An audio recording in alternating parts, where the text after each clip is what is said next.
Lane Kiffin back in the SEC. Mark Rogers TV, the voice of college football, talking Ole Miss football. We got Jake Evans on the line from the Rebel Walk. We encourage you to hop on over there for the best in Ole Miss sports coverage. Jake, how you doing today, man? Mark, I'm great now. We finally got a head coach. Couldn't be better. Got a head coach, and nobody's really got to look up, okay, who is this guy? Where's he been? What's he been up to? Lane Kiffin's been on the radar for a long, long time in football, both the NFL and in college football. Man, this guy is not an old man by any stretch, and he has already had a bunch of substantial jobs. Tennessee, Oakland Raiders, USC, not even counting his coordinator positions, and obviously what he's done there at Florida Atlantic. So how is Rebel Nation responding to the news?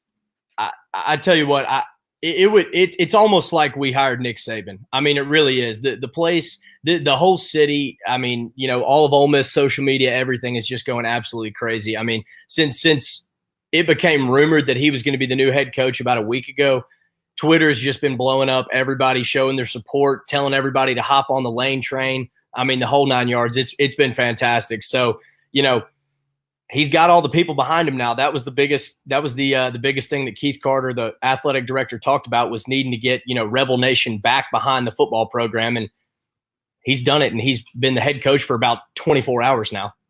So he hit the ground running. Yeah. And he's been introduced to Rebel Nation. He's hit the podium to talk to the media. Anything in particular out of his mouth, out of the usual customary, hey, it's great to be here, glad to be here, and we're going to build a winner. Outside of those statements that you took away from what Lane Kiffin had to say? Yeah, well, he actually, you know, and this is just pure Lane Kiffin, him just being, you know, a funny guy, not really one to give you a bunch of coach speak per se. You know, he had his lines where he talked about, we're going to be here, we're going to build a winning program, you know, try and get to the top and stay there. He said all those things, but then, you know, at one point somebody asked him, because last night when he landed in Oxford about probably 9 o'clock, there was couple hundred, maybe 1,000 people waiting for him on the tarmac when he got off. And they asked him about that. They said, you know, how was all that on the tarmac and everything? And he said, well, it was a lot better than my last experience on the tarmac when I guess that was when he got canned by either Alabama or USC. I can't remember. USC. Yeah. Yeah. So, you know, he's cutting up. He's having a good time with everybody. He's really happy to be here. And, you know, his family's fired up too. So it's a good fit for now. Yeah, and he's definitely a guy that was given a lot of opportunities early in life because of his dad being a longtime defensive coordinator in the NFL. But certainly he showed himself to at least start a reclamation project at Tennessee. He had one really good season at USC.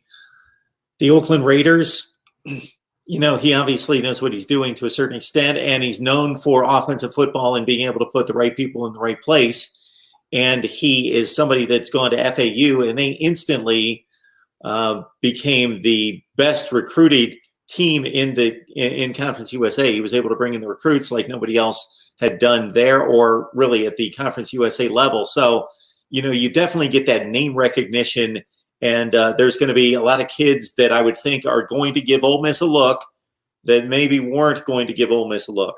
Absolutely. Yeah. You know, so I think last week when I was on with you, we talked about how Ole Miss lost 7 recruits pretty much in 24 hours after firing Matt Luke. 7 of the guys who were committed had been committed for a while. And you know, we were just kind of trying to wait to get to December 18th so that we could get the pen on the paper. But after losing some of those guys, you know, it became really, really important to get the right hire and a good, exciting one that could try and bring some of those guys back and potentially grab a few new guys. So, you know, it's really good right now. There's actually 2 Ole Miss players who had entered the transfer portal who have withdrawn their names from the transfer portal already just within the last 24 hours. So he's already making an impact. You know, people want to play for him, and the excitement is back around Ole Miss football, which, you know, that's you can't go wrong with that. It's absolutely what this program needs.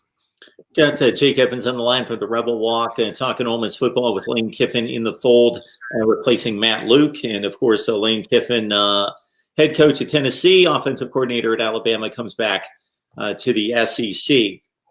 So just in regards to, again, he's known for offensive football. He was actually at the forefront of the Alabama transition from ground and pound running team, play action, let's throw it 15 or 20 times too. He was really the first one, even before Tua, that opened it up with Blake Sims and was getting Calvin Ridley and Amari Cooper and those guys downfield and stretching the defense and spacing out the defense and really bringing some concepts to Alabama football that they had not shown before.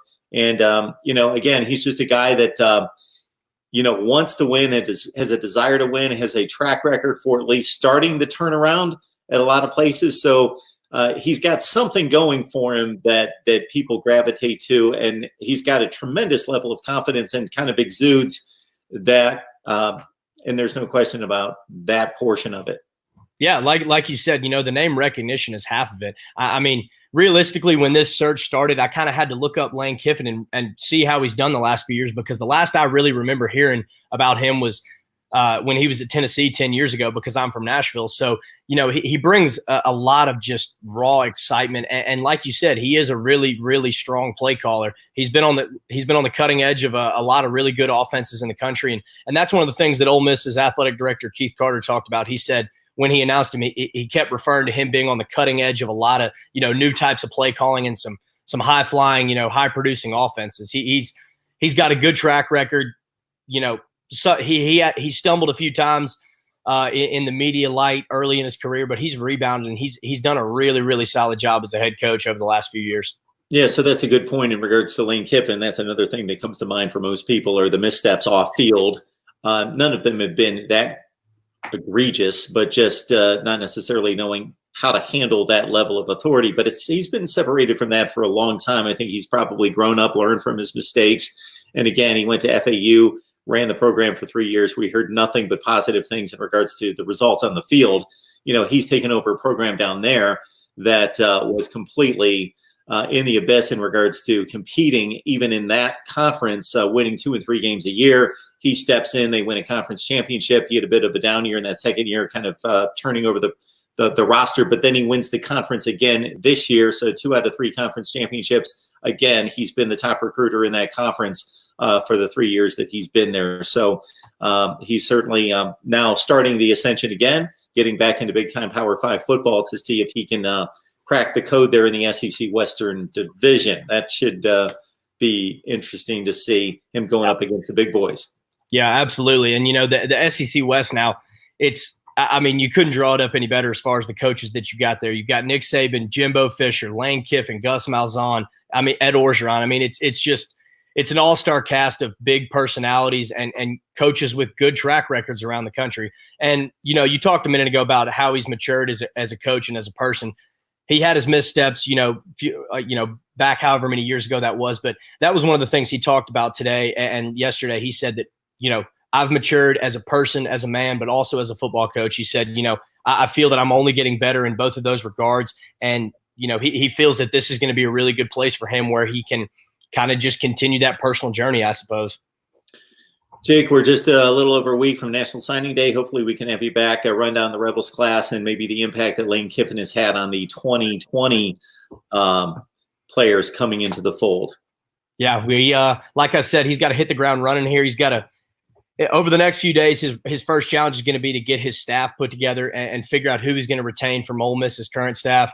But then after that, he's got to hit the ground running and get through the recruiting trail, because we're 9 days away now. And, like I said, Ole Miss lost some of their better players that had been previously committed. So he's got to go try and get some of those new guys, go try and find some of these other guys that are still uncommitted and just really shore up this class, because in the SEC, you might have a top 25 class in the country, but it might be 10th best in the SEC. So you got to recruit hard if you want to win in the SEC. That's just the way it is.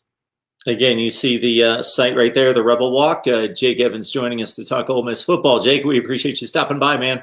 Mark, thank you much for having me.